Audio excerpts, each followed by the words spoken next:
बल्दियाती इंतखाबात से मुआज़रत, Islamabad high court election commission पर बरहम। अदालत किसी सूरत कौमी खजाने को नुकसान नहीं पहुंचाने देगी।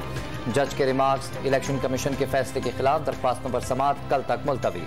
वज़ीर-ए-आज़म शहबाज शरीफ से army chief general Asim Munir की मुलाकात, अमन अमान से मुतल्लिक उमूर पर तबादला ख्याल। वज़ीर-ए-आज़म ने कौमी सलामती कमेटी का इजलास कल तलब कर लिया। अहम वज़रा समेत मुसल्लह अफ़वाद के सरबराहान भी शरीक होंगे। स्पीकर कौमी असम्बली का पीटीआई अरकान के इज्तिमाई इस्तीफे मंजूर करने से इनकार। इस्तीफे एक साथ कबूल नहीं किए जा सकते, इस्तीफा हाथ से लिखा होना चाहिए। राजा परवेज अशरफ की तहरीक इंसाफ वफ़द से मुलाकात के बाद मीडिया से गुफ्तगू। पीटीआई को दोबारा ऐवान में आने की दावत। चोरों का टोला नाकाम हो चुका, ऐवान की कोई हैसियत नहीं। इमरान खान ने स्पीकर की कौमी असम्बली वापसी की पेशकश मुस्तरद कर दी। असद कैसर ने परवेज अशरफ से मुलाकात से आगाह किया।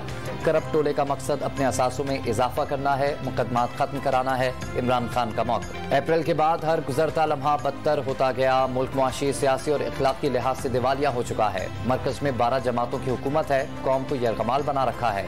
अमीर जमात इस्लामी सिराजुल हक की लाहौर में प्रेस कॉन्फ्रेंस। और वज़ीर आला सिंध मुराद अली शाह का जाली नंबर प्लेट्स वाली गाड़ियों के खिलाफ सख्त कार्रवाई का हुक्म। कराची में काले शीशे, हूटर्स और प्रेशर हॉर्न की फरोख्त पर भी पाबंदी आए।